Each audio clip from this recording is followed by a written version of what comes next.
I do not like the fact that I have to carry my gym bag with me to the backstage area. Why can I not have a helper who can assist me and put the tanning on me?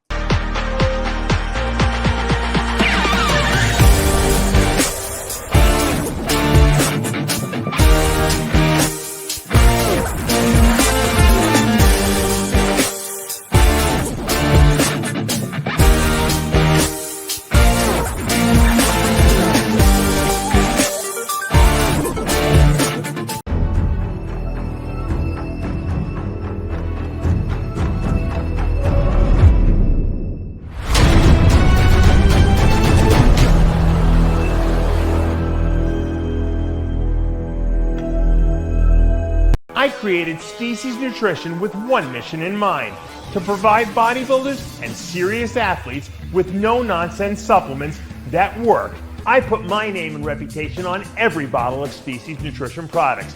If you want to be your absolute best, join the evolution.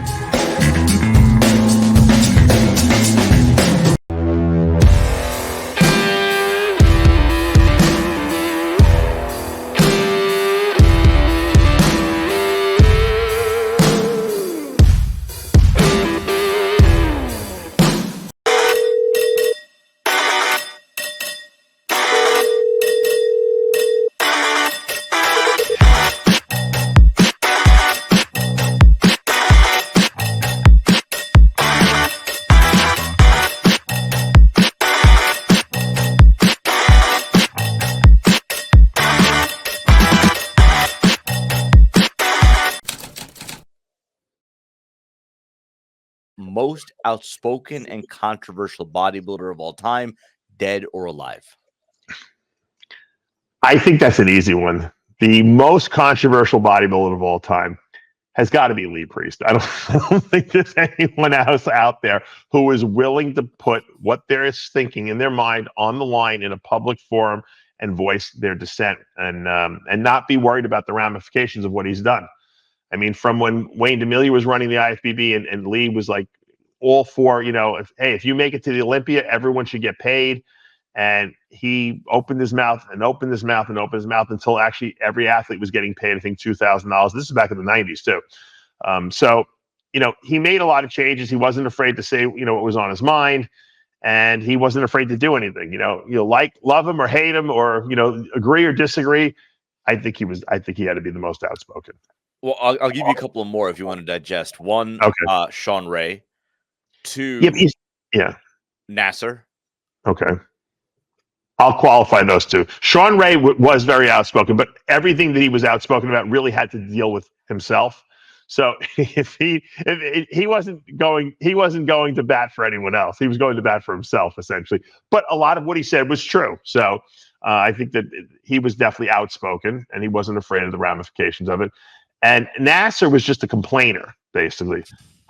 I do not like the fact that I have to carry my gym bag with me to the backstage area. Why can I not have a helper who can assist me and put the tanning on me? He just complained. He never really was pushing anyone's buttons. He was never like saying like, oh, this isn't right, and we should have a union. That wasn't Nasser. Nasser just was a complainer. So that's not, I don't call that outspoken. After he was done competing, he was putting everyone down because I think he was jealous. But I think his claim to fame is he was probably the most famous complainer of all time in the IFBB.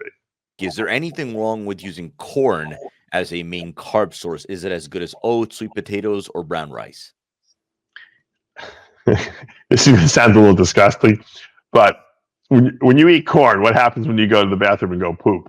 You can see the corn in the toilet. So obviously you're not digesting and absorbing all the corn you're eating. A lot of it's coming out intact. So probably not the best carb source. Are there carbs in corn? Absolutely. It's starchy. So it's not a free calorie, but I don't think you absorb all of it. So I think if you're looking to, put weight on and you want to actually, have some carbs that are available for fuel, corn might not be the most predictable one. You might want to, you can, what I do is at night, like sometimes if I make rice, I'll take a bag of frozen corn and I'll throw in, maybe a couple tablespoons of the corn, just 'cause I like the taste of it, mix it into the rice, then put the rice in the microwave, make the minute rice and the corn at the same time, because the corn's frozen, obviously.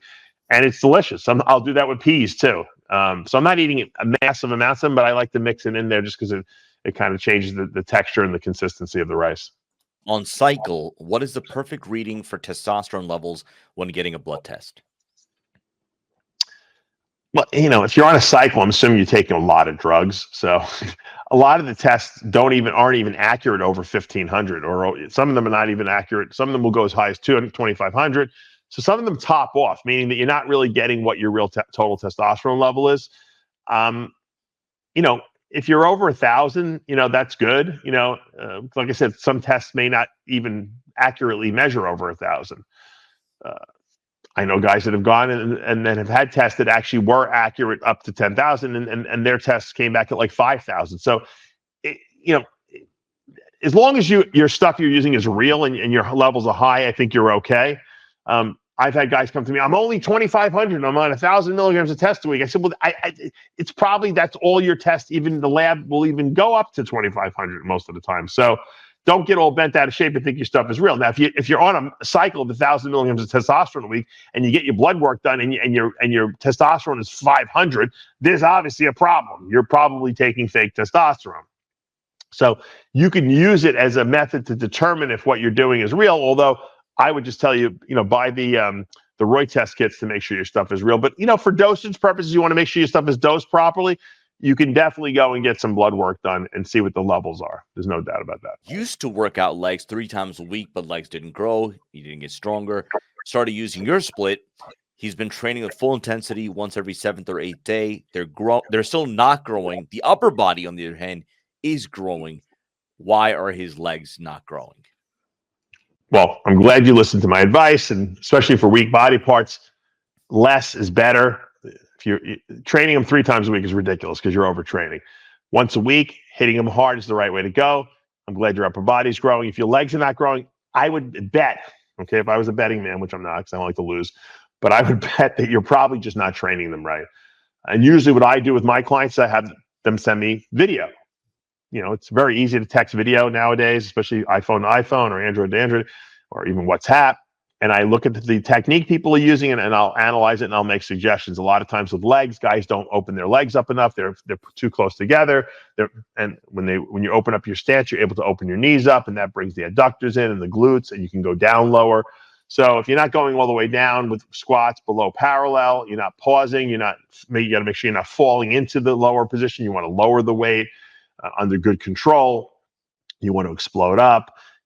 There's so many things that can go wrong with the form, and that's why you really need someone who knows what they're talking about to be able to critique your form, because I guarantee you that's probably your problem, especially if the upper body's growing.